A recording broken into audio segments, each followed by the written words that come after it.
ये जो लोग प्रश्न करते हैं कि मैं अपने परिवार का पोषण करता हूं, धन कमाता हूं, बेटी बेटा पढ़ाता लिखाता हूं, इनके ब्याह करता हूं, भजन नहीं करता हूं, तो कोई पाप भी नहीं करता, तो मुझे नरक क्यों मिलेगा?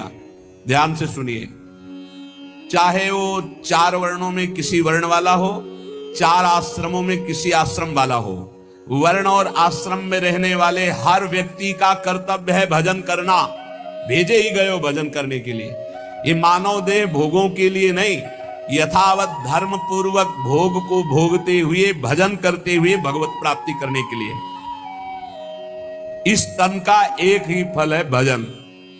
नर्तन कर फल विषय न भाई, भजी राम सब काम बिहाई।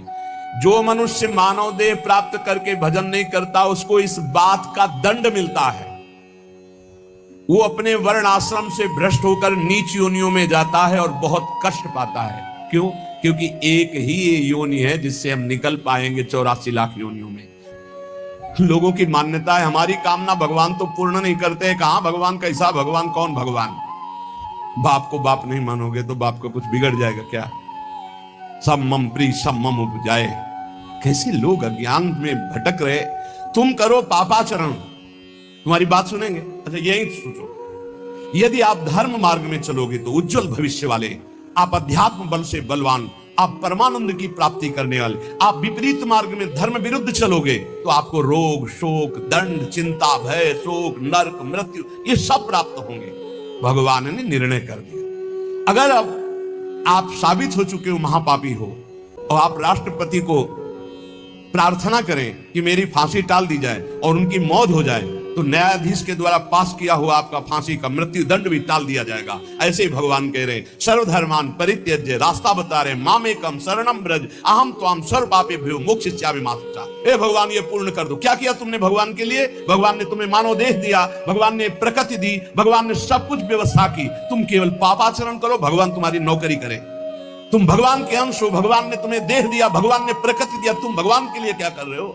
तुम हमारी समाज के लिए जो भगवान ने रचा है उसके लिए क्या कर रहे हो? अपनी वासनाओं की पूर्ति। तो दंड नहीं भोगोगे और क्या भोगोगे? तुम्हारे गाली देने से भगवान कोई छोटे हो जाएंगे? तुम्हारे थूकने से आकाश गंदा हो जाएगा? तुम कर सकते हो तो सिर्फ अपना बुरा कर सकते हो और कुछ नहीं कर सकते। लिख लो हमारी बात। अगर कुछ भी मंगल हो रहा है तो भगवान के बनाए विधान से मंगल हो रहा है। संत समागम, हरि कथा, नाम जप, भगवत आराधना, ये उनकी कृपा से हो रहा है। तुम कर सकते हो तो शब्द लिख लो, केवल अपना बुरा कर सकते हो, वही बुरा कर रहा है। भगवान को गाली दे रहा है, भगवान को नहीं मान रहा, नास्तिकता बढ़ रही, मनमानी बेवजह। भगवान ने मेरा कर्जा नहीं, कर्जा लेते समय भगवान से पूछा था? कर्जा लेते समय भगवान से विनय की थी? धर्म से चला है तू? भगवान की आज्ञा का पालन कर रहा है तू? अरे भगवान तो सबके पिता हैं, परम उदार हैं। गाली देने वाले को भी प्रकृति से नहीं रोकते, इसको श्वास मत लेने देना, ये मुझे गाली देता है। नहीं, अच्छी ऑक्सीजन देते हैं, पानी देते हैं, भोजन देते हैं, उसके लिए पृथ्वी फट नहीं जाती है, उसको भी पृथ्वी अपनी गोद में रखती है, जो भगवान को गाली दे। कैसे नीच बुद्धि वाले अपना काम बनाने के लिए आए हो और अपना काम बिगाड़ रहे हो। जिनसे काम बनना है उन्हीं में नास्तिकता कर रहे हो। कौन है आधार यहां इस जगत का? वही सर्वाधार परमात्मा। तुम अंधे हो, दिखाई नहीं दे रहा? ये सूर्य किसके बल से तेजवान है? ये वायु किसके बल से चलती है? किसके बल से पृथ्वी? आप देखो किसके आदेश से हो रहा है। एक जरा सा झटका आता है, प्रांत का प्रांत चकनाचूर हो जाते हैं। वो सामर्थ्यशाली भगवान है। तुम्हारे कुछ कहने से होगा? चींटी की तरह पिस जाओगे। उसकी शक्तियां अनंत है। होश में अगर जीवन को मंगलमय सार्थक बनाना है तो एकमात्र भगवान की शरण है। और अगर कुछ भी और करोगे तो अपने को बर्बाद करोगे, सिर्फ बर्बाद करोगे, सिर्फ विनाश करोगे अपना, और कुछ मंगल नहीं कर सकते। भगवान का आश्रय ले लो, वो बहुत करुणामय है। ये जो पुरुष चारों वर्ण या चारों आश्रम में है, यदि भजन नहीं करते तो इस बात का दंड मिलेगा कि मानव देह तुम्हें मिला है भगवत प्राप्ति के लिए। देखो, बोले भला पिता अपना बालक का अहित चाहता है? हाँ चाहता है। एक पिता के पुत्र ने किसी नाबालिग का बलात्कार करके उसको मार डाला। उससे वो समाचार वाला पूछता है कि आप अपने ऐसे पुत्र के लिए क्या बोलेंगे? तो बोले यही बोलूंगा कि जल्दी से गिरफ्तार किया जाए और उसको फांसी की सजा दी जाए। मेरे बालक ने ऐसा अपवित्र कार्य किया, मैं कभी देखना नहीं चाहूंगा कि वो मेरे सामने आवे, उसको जल्दी से जल्दी पकड़ा जाए और ये जब एक साधारण पिता ऐसा बोल सकता है तो असाधारण पिता जो धर्म के विरुद्ध चलेगा, तिनकर काल रूप में भ्राता, वो भगवान साक्षात धर्म स्वरूप है। कोई धर्मात्मा पिता नहीं चाहेगा कि उसका पिता अपवित्र कार्य करे और उसे गले से लगाए। फिर भी मेरे भगवान कह रहे हैं अहम तो हम सर्व पापेभ्यो मोक्षयिष्यामि मा शुचा अपि चेत सुदुराचारो भजते माम अनन्य भाग। महादुराचारी भी हो तो आ जाए कह के कि प्रभु मैं आपका हूं, आपके सिवा कोई मुझे नहीं बचा सकता, तो मैं तुम्हें साधु सम्मंतव्य सम्यक व्यवसिता हिस्सा, मैं तुम्हें साधु बनाऊं। फिर भी भगवान को कैसे शब्दों से बोलते, कोई भगवान नहीं, मनमानी आचरण करो पता चल जाएगा भगवान है कि नहीं। अंतिम समय तक तो पता चल जाए। एक डॉक्टर बोले थे हमसे, जब गंगा किनारे भ्रमण करते थे, बहुत अमेरिका से पढ़ के आए थे, मार विज्ञान छांटते चले जाए, कौन भगवान कैसा भगवान क्या। अब गंगा किनारे तो एक अलग रहनी थी, उदासीन ना बोलना किसी से। उनसे कहा नहीं ऐसा अपमान मत करो भगवान, अब कैसे हम तुम्हें छाती चीर के दिखावें कि हैं हम ऐसे जी रहे हैं, ये साधु महात्मा ऐसे जी रहे हैं, केवल हवा में जी रहे हैं, नर्क स्वर्ग की चाल है। लेकिन छाती से कहता हूं, हृदय से कहता हूं, त्रुटि हमारी, करुणा उनकी। अगर कहीं भी हमें कुछ भी असंतोष हुआ है तो मेरे आचरण का, मेरे विचार का, मेरी क्रियाओं का हुआ है, और उनकी कृपा का वार पार नहीं। अपार करुणा करुणालय। और मिलना, तुम बहुत दूर हो हमसे, तुम दूर हो, लेकिन मेरे प्रिया प्रीतम मेरे से दूर नहीं। अब वो कोई ऐसी दूरबीन नहीं कि मैं तुम्हें दिखा सकूं कि देखो। ये हम कोई प्रमाण तुमसे नमस्कार नहीं चाहने के लिए कह रहे, ये इसलिए कह रहे कि प्रभु कितना प्यार करते, तुम्हें कैसे बताऊं। हजारों प्राण हो तो न्यौछावर कर दे, ऐसा प्यार करते हो। ऐसे नहीं को स्वप्न में आके प्यार करते हो, भाव में आके प्यार करते हैं। जैसी भावना करोगे वैसे तुम्हें अनुभव कराएंगे। वो है, प्रत्येक कण में है, प्रत्येक क्षण में वो मेरे साथ है। ऐसा बिल्कुल माइक से कह रहा हो, आचार्य बल से, गुरु बल से, कि विश्वास करो वो केवल ध्यान का विषय नहीं है, वो केवल भजन का विषय नहीं है। वो मित्र की तरह मिलते हैं, वो संभाषण करते हैं, वो साथ खेलते हैं। पर ये बात वही देख सकता है जो उन तक पहुंच चुका है, जो उनके चिंतन में तन्मय है। अन्यथा ये मायाकृत नेत्रों से बात नहीं देखी जा सकती। इसलिए उसका पतन निश्चित है जो मनुष्य शरीर पाकर के भजन नहीं करता। भगवान ने केवल भजन के लिए दिया है। दुष्यंता पर कायेषु स्वात्मानं हरिमीश्वरम मृतके सानुबंधेस्मिन् बद्ध स्नेहा पतन्त्यधः। भाई शरीर का अभिमान मत करो, ये मरा ही मरा, अभी मरा या कल मरा, मरा ही है पक्का। मृत्यु प्रतिपल साथ है। ये शरीर मृत शरीर समझो कब छूट जाए कुछ पता नहीं, इसके संबंधी भी छूट जाएंगे। इस शरीर से प्रेम गांठ करने का मतलब है नरक यात्रा तय करना। इसलिए इससे ज्यादा प्यार मत करो। इसे खूब कई बार हमने प्रार्थना की साधकों से, इस शरीर को ऐसा समझो जैसे कंजूस मालिक बेईमान नौकर से काम लेता है, ऐसे ले। इससे इसको छूट दे दी तो ये पूरी की पूरी जिंदगी बर्बाद कर दे। इसे बेईमान जैसे नौकर ना हो। ईमानदार नौकर अपने आप काम करता है, ये अपने आप नहीं करेगा। बेईमान नौकर जो आराम करना चाहता है तो लगाओ काम में, 4 घंटे 124 घंटे में 20 घंटे इसको संसारिक काम, साधना के काम, भजन कार्य, आनंद समेट लो। यहाँ कमाने आए हो, यहाँ कोई तुम्हारा घर नहीं, कोई मकान नहीं, कोई दोस्त नहीं, कोई परिवार नहीं। ये परदेश है स्टेशन जैसा, तुम्हारी टिकट कटी भागे, पूछोगे भी नहीं ये पत्नी तुम कैसे रहोगे, ये बच्चों तुम कैसे रहोगे, नहीं चले गए, दोबारा कभी देखने को नहीं मिलेगा। न तुमको वो, न वो तुम्हें, कभी नहीं मिलेगा। ये ऐसा माया का जादू का खेल, सत्ता ही खत्म हो जाती है। इसलिए हे भाई, इस शरीर में रहने वाले अपने स्वरूप को जान लो और किसी से भी द्रोह मत करो। वो मूर्ख हैं जो इस अपने शरीर को तो अमर मानते हैं, दूसरे शरीरों को मारकर खाते हैं मांस। देख लो, ये ऋषि मुनियों की वाणी है। आत्मस्वरूप को पहचान लो, वही आत्मा चीटी में, वही सर्वत्र भगवान है। वो मूर्ख हैं जो अपने शरीर को आत्मा मानकर पोषण करते हैं, दूसरे शरीरों की हत्या करके उनका मांस खाते हैं। बोले हम हत्या नहीं करते, हम तो दुकान से ले आते हैं, तो बराबर फल मिलता है। कर्ता, प्रेरक, अनुमोदन, तीनों को बराबर पाप मिलता है। एक जो काट रहा है, एक जो खरीद के ला रहा है, और एक जो बनाकर पका करके खा रहा है, खवा रहा है, तीनों को नरक बराबर दंड मिलेगा। कर्ता, प्रेरक, अनुमोदन।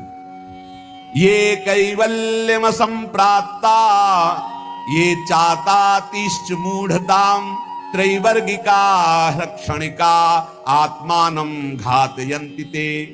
जो लोग ये भगवत प्रदत्त शरीर प्राप्त करके कैवल्य परम पद प्राप्त नहीं कर लेते, और ज्ञान बघाड़ते रहते हैं।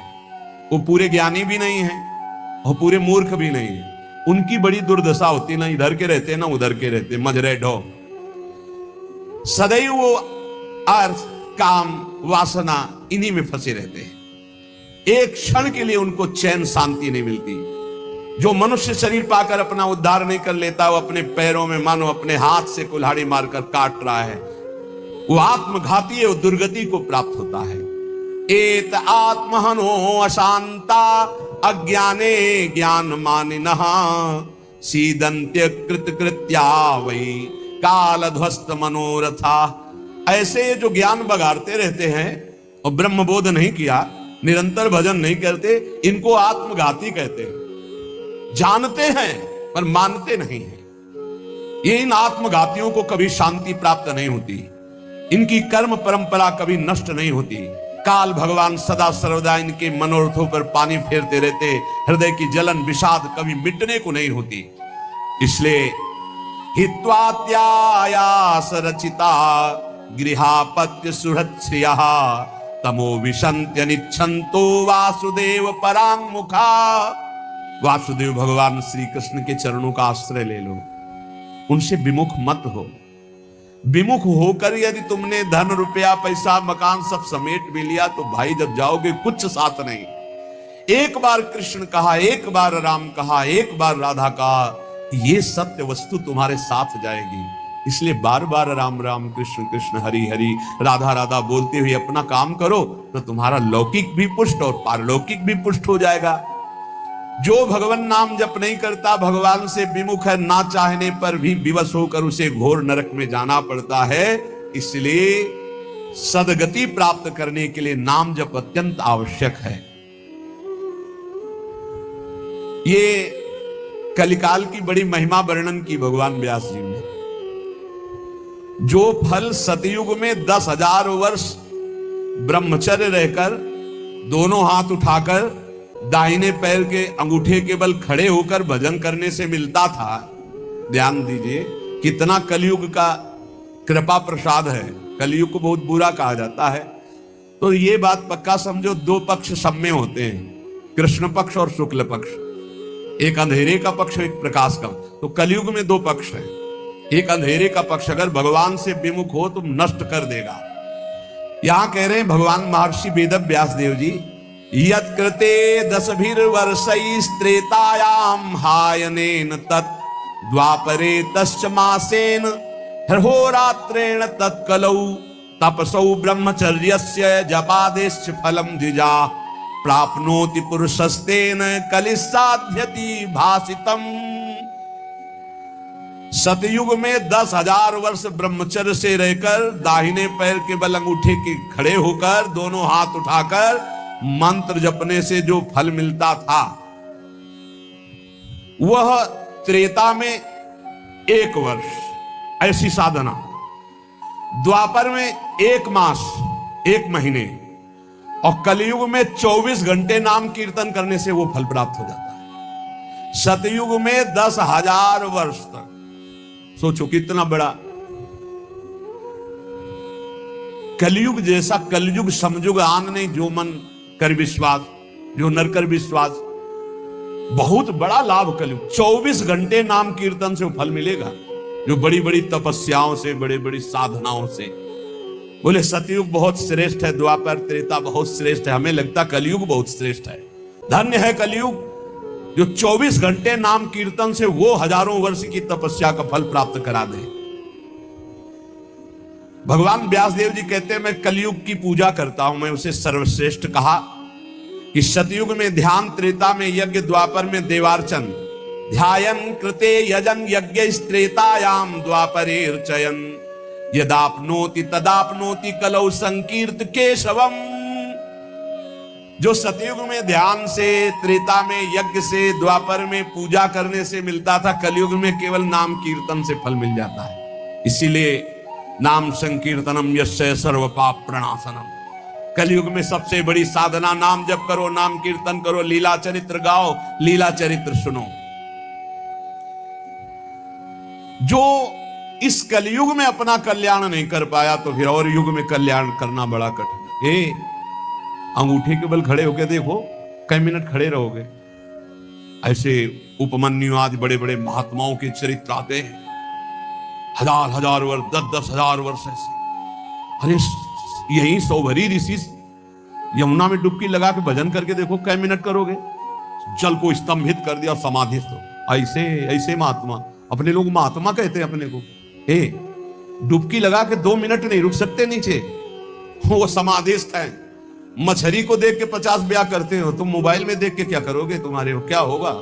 इसीलिए बहुत होश में, कलयुग में बहुत महानता है भगवत प्राप्ति की, बहुत सुविधा है भगवत प्राप्ति की, होश में हो जाओ तो। पर ये होश रहने नहीं देता। ये किसके होश उड़ाता है, इसका प्रवेश कहां है, बता चुके कई बार। मदिरा पान करने वाला, मांस खाने वाला, पराई स्त्री से व्यभिचार करने वाला, और स्वर्ण चोरी करने वाला, जुआ खेलने वाला, छल झूठ कपट रजोगुण, ये सब इसके स्थान है। नाम जप करो, पवित्र भगवत प्रसाद पाओ। कहां कलयुग है, आनंद ही आनंद। बोलो यहां कितनी देर कलयुग लगा तुम्हारे ऊपर, आनंद ही आनंद है। कलयुग समझुग आन नहीं, जो नर कर विश्वास, गाय राम गुण गण विमल, भवबिन तरई प्रयास। कितना बड़े कलयुग, केवल नाम आधारा, कोई बात और हो ना हो, राधा राधा राधा, पार हो गए।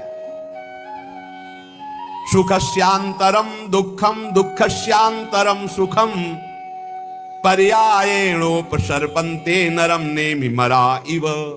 भाई जैसे रात के बाद दिन आता है, दिन के बाद रात आती है, ऐसे तुम सुख में हो तो दुख आने वाला है, तैयार हो जाओ।